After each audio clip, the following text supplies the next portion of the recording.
It carried no warhead that anyone could see. It made no aggressive maneuver. It simply settled into a quiet orbit high above the Earth's surface and waited. In February of 2024, the chairman of the House Intelligence Committee issued a statement so unusual, so deliberately alarming that it sent shockwaves through Washington and every defense ministry on the planet, a serious national security threat, he called it. And within 24 hours, the White House confirmed what many had feared: Russia was developing a nuclear weapon designed not to strike a city, but to detonate in the silence of space, where a single explosion could cripple the satellites that the entire modern world depends on. But here's the most disturbing part.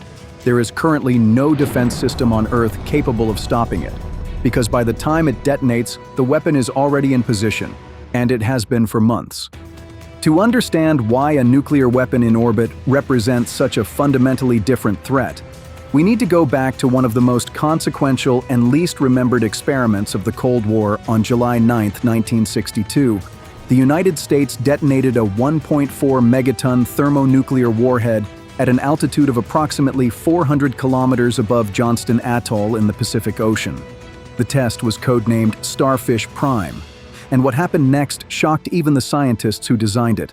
There was no mushroom cloud, no blast wave, no fireball visible from the ground in the traditional sense. Instead, the detonation produced an extraordinary electromagnetic pulse that traveled outward at the speed of light, a belt that became trapped in the Earth's magnetic field, 1,400 kilometers away in Hawaii. 300 streetlights went dark simultaneously. Burglar alarms triggered across Honolulu and telephone systems failed. But the most significant damage was to the objects in orbit.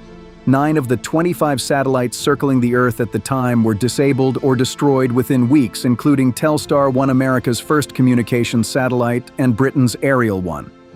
Now consider that in 1962 there were 25 satellites in orbit. Today, there are over 13,000 active satellites in low Earth orbit alone, and modern civilization is dependent on them in ways that would have been unimaginable during the Cold War. GPS navigation that guides everything from civilian aircraft to precision-guided munitions runs on satellites.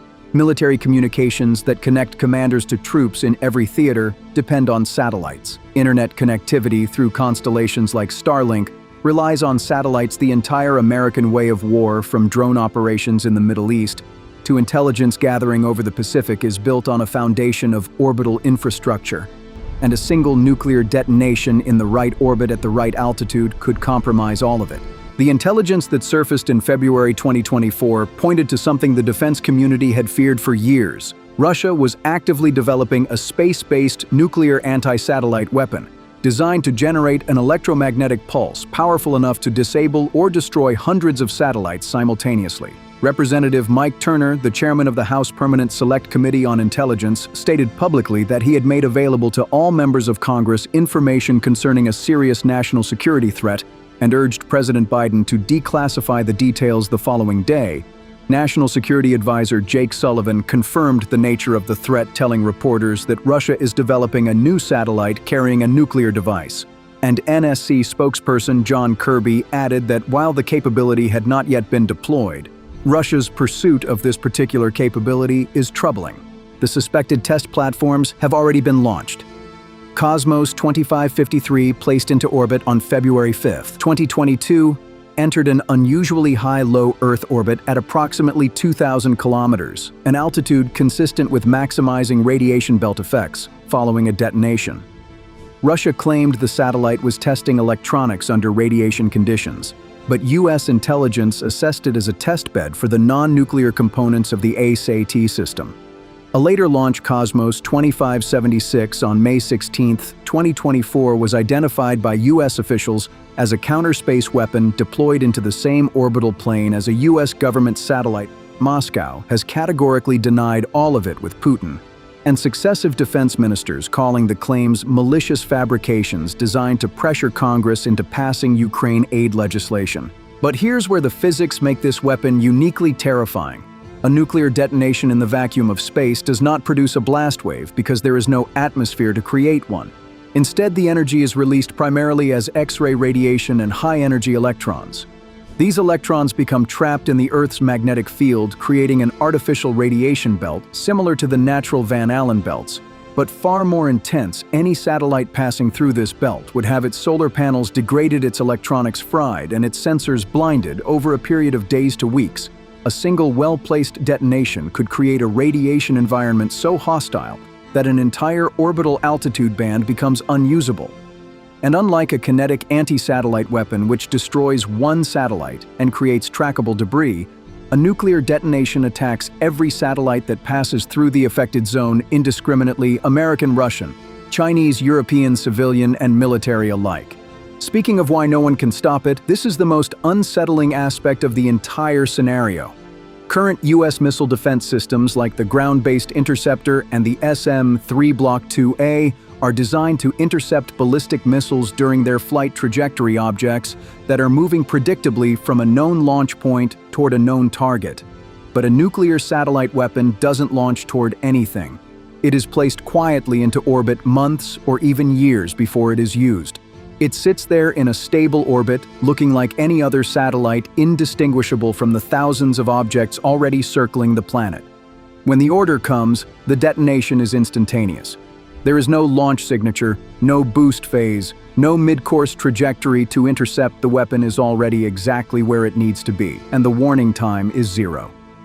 The legal framework that was supposed to prevent this has proven toothless. The 1967 Outer Space Treaty Article 4 explicitly prohibits placing nuclear weapons or other weapons of mass destruction in orbit around the Earth. Russia signed that treaty. But in April 2024, when the United States and Japan sponsored a UN Security Council resolution reaffirming the ban on nuclear weapons in space, Russia vetoed it, a move that many analysts interpreted as a deliberate signal that Moscow considers the treaty's constraints no longer relevant. This is not without precedent. The Soviet Union deployed its own orbital weapons during the Cold War.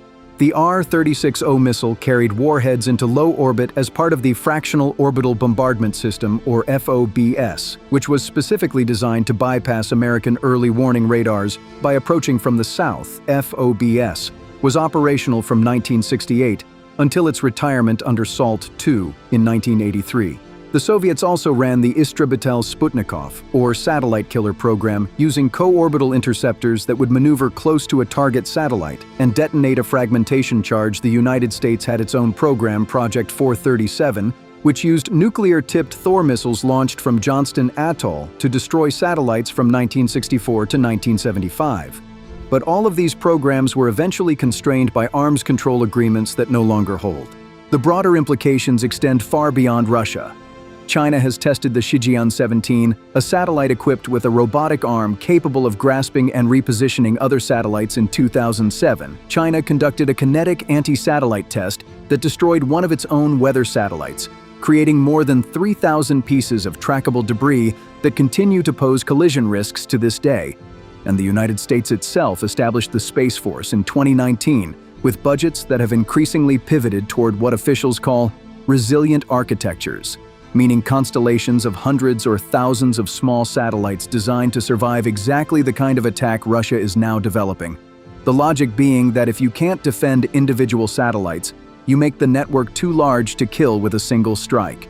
The term that keeps surfacing in classified briefings and public statements alike is Space Pearl Harbor, a concept coined by the 2001 Rumsfeld Space Commission, referring to a surprise attack that cripples American military command control communications and navigation.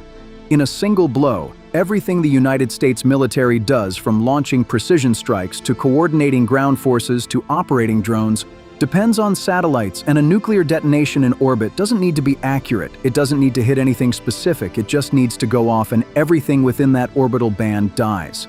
What do you think? Should the United States pursue its own space-based weapons as a deterrent, or would that only accelerate the very arms race it's trying to prevent? Let us know your opinion in the comments below, and if you enjoyed the video, please leave a like, subscribe to the channel, and hit that notification bell for more content. Like today's. Thanks for watching, and we'll see you in the next one.